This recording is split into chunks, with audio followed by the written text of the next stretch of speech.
ಇನ್ಮೇಲಿಂದ ಈ ತರ ಎಲ್ಲ ಆಗುತ್ತೆ ಅಂತ ತಲೆ ಕೆಡಿಸ್ಕೊಳ್ಳೋ ಅವಶ್ಯಕತೆನೇ ಇಲ್ಲ. ನಮಸ್ಕಾರ ಕರ್ನಾಟಕ. ರೀಸೆಂಟ್ ಆಗಿ ನನ್ನ ತಾರಕ್ ಸ್ವಲ್ಪ ಸೇಫ್ಟಿ ಮೆಷರ್ಸ್ ಹುಡುಕ್ತಿರುವಾಗ ನನ್ಗೆ ಒಳ್ಳೆ ಆಪ್ಷನ್ ಸಿಕ್ಕಿದ್ ಯಾವ್ದು ಅಂದ್ರೆ ಡ್ಯಾಡೀಸ್ ರೋಡ್ ಅಂತ ಒಂದು QR ಕೋಡ್ ಸ್ಕ್ಯಾನರ್. ಇದನ್ನ ನೀವು ಬೈಕ್ ಆರ್ ಕಾರ್ ಯಾವ್ದೇ ವೆಹಿಕಲ್ ಮೇಲೆ ಆದ್ರೂ ಸ್ಟಿಕ್ ಮಾಡ್ಕೋಬಹುದು. ಅದು ಜಸ್ಟ್ 599 rupees ಕೊಟ್ರೆ ಲೈಫ್ ಟೈಮ್ ಸಬ್ಸ್ಕ್ರಿಪ್ಷನ್ ಕೂಡ ಫ್ರೀ ಇರುತ್ತೆ. ಅದಕ್ಕೆ ನಾನು ನಮ್ಮ ಬೆಂಗಳೂರು ಲಿಂಗರಾಜಪುರಂ ಅಲ್ಲಿ ಅವ್ರ ಆಫೀಸ್ ವಿಸಿಟ್ ಮಾಡಿದ್ದೆ. ಡ್ಯಾಡೀಸ್ ರೋಡ್ ಬಗ್ಗೆ ಫುಲ್ ಕ್ಲೀನ್ ಆಗಿ ಎಕ್ಸ್ಪ್ಲೈನ್ ಮಾಡಿದ್ರು. ಅಂಡ್ ಈವನ್ ತಾರಕ್ ಕೂಡ ಹಾಕಿಸ್ಕೊಂಡೆ. ಅಲ್ಲೇ ಸ್ಪಾಟ್ ಅಲ್ಲೇ QR ಕೋಡ್ ಎಲ್ಲ ವರ್ಕ್ ಆಗ್ತಿದ್ಯಾ ಅಂತ ಚೆಕ್ ಮಾಡಿದೆ. ಸೂಪರ್ ಆಗಿ ವರ್ಕ್ ಆಗಿತ್ತು. ಡ್ಯಾಡೀಸ್ ರೋಡ್ QR ಕೋಡ್ ಇಂದ ಏನೇನ್ ಯೂಸಸ್ ಅಂದ್ರೆ, ಫಸ್ಟ್ ನೀವು ನಿಮ್ ಕಾರ್ ನ ನೀವು ಲಾಕ್ ಮಾಡಕ್ಕೆ ಮರ್ತೋದ್ರೆ, ನಿಮ್ ಕಾರ್ ಅಲ್ಲಿರುವ ವಸ್ತುನ ಯಾರಾದ್ರು ಕದ್ಕೊಂಡು ಹೋದ್ರೆ ಬೇರೆಯವರು ಇಮಿಡಿಯೇಟ್ QR ಕೋಡ್ ನ ಸ್ಕ್ಯಾನ್ ಮಾಡಿ ವೆಹಿಕಲ್ ಇಸ್ ನಾಟ್ ಲಾಕ್ಡ್ ಅಂತ ಆಪ್ಷನ್ ಪ್ರೆಸ್ ಮಾಡಿದ್ರೆ ಇಮಿಡಿಯೇಟ್ಲಿ ನಿಮ್ಗೆ ನೋಟಿಫಿಕೇಶನ್ ಬರುತ್ತೆ ಅಂಡ್ ಟೆಕ್ಸ್ಟ್ ಮೆಸೇಜ್ ಬರುತ್ತೆ. ನೆಕ್ಸ್ಟ್ ಆಪ್ಷನ್, ನಿಮ್ ಕಾರ್ ನ ರಾಂಗ್ ಲೊಕೇಶನ್ ಅಲ್ಲಿ ಪಾರ್ಕ್ ಮಾಡಿದ್ರೆ ಇವನ್ ಪೊಲೀಸ್ ಕೂಡ ನಿಮ್ಗೆ QR ಕೋಡ್ ಸ್ಕ್ಯಾನ್ ಮಾಡಿ ವೆಹಿಕಲ್ ಇಸ್ ಗೆಟಿಂಗ್ ಟೋಡ್ ಅಂತ ಆಪ್ಷನ್ ಕೊಟ್ರೆ ನಿಮ್ಗೆ ನೋಟಿಫಿಕೇಶನ್ ಬರುತ್ತೆ. ಅಂಡ್ ನಿಮ್ ಗಾಡಿಗೆ ಯಾರಾದ್ರೂ ಡಿಚ್ಚಿ ಹೊಡೆದ್ರೆ ಅವ್ರ ಆಕ್ಸಿಡೆಂಟ್ ಆದ್ರೆ ಬೇರೆಯವರು ಸ್ಕ್ಯಾನ್ ಮಾಡಿ ನಿಮ್ಗೆ ನೋಟಿಫೈ ಮಾಡಬಹುದು. ಅಂಡ್ ನಿಮ್ ಕಾರ್ ಆರ್ ಬೈಕ್ ನಿಲ್ಸಿದ ಜಾಗದಲ್ಲಿ ಪಾರ್ಕಿಂಗ್ ಇಶ್ಯೂಸ್ ಇದ್ರೆ ಬೇರೆಯವರು QR ಕೋಡ್ ಸ್ಕ್ಯಾನ್ ಮಾಡಿ ನಿಮ್ಗೆ ನೋಟಿಫೈ ಮಾಡಬಹುದು. ಇವನ್ ಟೆಕ್ಸ್ಟ್ ಮೆಸೇಜ್ ಅವ್ರ ನೋಟಿಫಿಕೇಶನ್ ಅವ್ರು ರೆಸ್ಪಾಂಡ್ ಮಾಡಿಲ್ಲ ಅಂದ್ರೆ QR ಕೋಡ್ ಕೆಳಗಿರುವ ಕಸ್ಟಮರ್ ಕೇರ್ ಕಾಲ್ ಮಾಡಿದ್ರೆ ಸಾಕು. ಕಸ್ಟಮರ್ ಕೇರ್ ಅವರು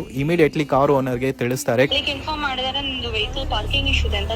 ಸೊ 599 rupees ಕೊಟ್ರೆ ಇದನ್ನ ನೀವು ಕೂಡ ಪರ್ಚೇಸ್ ಮಾಡಿ ಡ್ಯಾಡೀಸ್ ರೋಡ್ ಆಪ್ ನ ಇನ್ಸ್ಟಾಲ್ ಮಾಡಿ ವೆಹಿಕಲ್ ಡೀಟೇಲ್ಸ್ ಎಲ್ಲ ಹಾಕಿ ರಿಜಿಸ್ಟರ್ ಮಾಡ್ಕೊಳ್ಳಿ. ಲೈಫ್ ಟೈಮ್ ಸಬ್ಸ್ಕ್ರಿಪ್ಷನ್ ಫ್ರೀ ಇರುತ್ತೆ. ಸೊ ಇದನ್ನ ಪರ್ಚೇಸ್ ಮಾಡಬೇಕು ಅಂದ್ರೆ ಸ್ಕ್ರೀನ್ ಮೇಲೆ ಇರೋ ನಂಬರ್ ಕಾಲ್ ಮಾಡಿ. ಬೇರೆ ಡೀಟೇಲ್ಸ್ ಎಲ್ಲ ಡಿಸ್ಕ್ರಿಪ್ಷನ್ ಕೊಟ್ಟಿರ್ತೀನಿ, ಚೆಕ್ ಮಾಡ್ಕೊಳ್ಳಿ.